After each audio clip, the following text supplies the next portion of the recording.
Nous devons, à très court terme, reclarifier le cadre et les conditions politiques de notre intervention au Sahel. D'abord et avant tout, avec les 5 États africains, membres du G5 Sahel. J'attends d'eux qu'ils clarifient et formalisent leurs demandes à l'égard de la France et de la communauté internationale. Souhaitent-ils notre présence? Ont-ils besoin de nous? Je veux des réponses claires et assumées sur ces questions. Je ne peux ni ne veux avoir des soldats français sur quelque sol du Sahel que ce soit, alors même que l'ambiguïté persiste à l'égard de mouvements anti-français, parfois portés par des responsables politiques. La République française Macron, qui lui a fait savoir, et hier il a dit explicitement, après le sommet de l'OTAN, qu'il faut que les voix qui suscitent, portent, divulguent ce qu'il appelle le sentiment anti-français dans les pays francophones d'Afrique se taisent. Le président français demande à nos chefs d'État africains francophones de fermer nos bouches. Parce que, selon lui, nous cultivons un sentiment anti-français. Mais vous savez très bien que c'est faux. Monsieur le Président Macron, il n'y a pas de sentiment anti-français ici. Ce que vous appelez sentiment anti-français, d'ailleurs, comment vous allez présenter ça?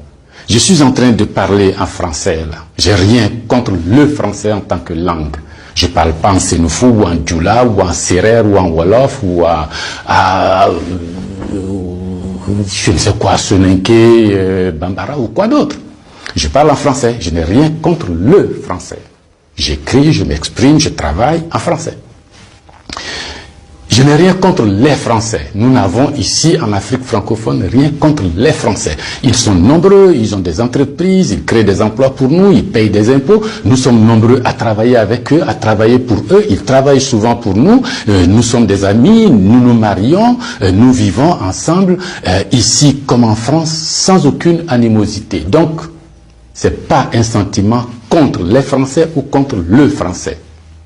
Ce que vous appelez sentiment anti-français en réalité, c'est un ras-le-bol, c'est une révolte, c'est un refus de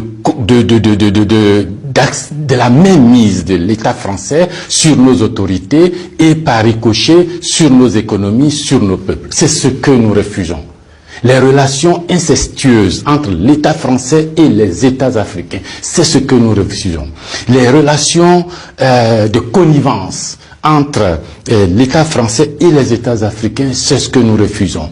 Parce que simplement ces relations étouffent la démocratie. Ces relations étouffent le respect des droits de l'homme. Ces relations étouffent la possibilité que nous devons avoir de demander des comptes à nos dirigeants. Ces relations étouffent l'expression plurielle chez nous. Il n'y a que ce que le président dit parce qu'il est d'accord avec Paris, donc c'est ce que lui dit qui est bon. Monsieur le Président, c'est ce qui nous révolte. On a le sentiment que vous êtes complice de nos chefs d'État pour nous brimer. On a le sentiment que les droits de l'homme que vous faites respecter en France, les libertés individuelles que vous faites respecter en France, la Déclaration universelle des droits en France, déclaré là-bas par vos ancêtres, Monsieur le Président, on a l'impression que vous considérez que nous, en Afrique, on n'a pas droit à cela. Nous, en Afrique, on n'est pas digne de cela. Nous, en Afrique, on n'est pas suffisamment humain pour avoir les droits humains. C'est ce qui révolte cette jeunesse-là. La conséquence, vous voyez chaque jour de nombreux jeunes essayant d'aller là où les droits sont respectés, là où les libertés sont respectées, là où on a le sentiment qu'ils sont des hommes. C'est ce qu'il faut changer, Monsieur le Président. C'est ce qu'il faut changer. Vous pouvez parler 1000 fois à nos chefs d'État, vous pouvez leur donner des instructions 1000 fois, mais ça ne changera rien dans la tête des populations africaines ici, dans l'esprit des populations africaines ici. L'idée est que nous voulons redevenir des hommes libres. Nos ancêtres ont été vendus comme des marchandises par vos ancêtres. Comme des marchandises. Pendant de 1500 à 1890, c'est par là. Comme des marchandises. Nous fermons les yeux là-dessus. Nos parents ont été gouvernés par la décision que vos parents ont prise à Berlin de venir s'accaparer nos territoires, nous-mêmes, nos fleuves, nos rivières, nos matières premières, de prendre possession de nous. Ça a duré près d'un siècle. Fermons les yeux là-dessus. Vos prédécesseurs ont considéré que nos chefs d'État devraient être juste des délégués pour eux, pour nous maintenir ici. Comment on peut avoir le sentiment français quand on descend à l'aéroport d'Abidjan, le boulevard qu'on prend s'appelle Giscard d'Estaing. Le pont qu'on emprunte s'appelle De Gaulle. Et la route qu'on utilise pour aller à l'université s'appelle boulevard Mitterrand. Et puis partout, on a Trèche-la-Plaine, Port-Bouët, Binger. Non! Ce que la nouvelle génération veut, ce que nous voulons, c'est l'autodétermination. Que nos chefs d'État nous rendent compte ici, qu'ils ne soient pas obligés d'aller vous rendre compte pour se donner une certaine légitimité, comme Macron est d'accord avec moi, comme Chirac est d'accord avec moi, comme le chef d'État français est d'accord avec moi. Donc ici, vous allez faire ce que je dis, parce que sinon vous allez avoir des problèmes. Monsieur le Président, tant que ça durera comme ça, les gens ici auront le sentiment que l'État français est complice de leur brimade, de leur pauvreté, de leur chômage. C'est ce que nous voulons changer. C'est ce que nous voulons changer.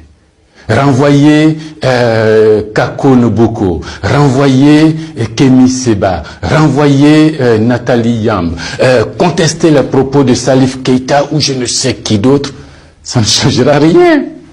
C'est dans la tête de chacun. Chacun de nous, les gens, ces idées-là ont imbibé notre esprit maintenant. Le désir de liberté, vous devez connaître ça. Vos ancêtres se sont battus pour avoir cette liberté. On fait plusieurs guerres pour jouir de cette liberté.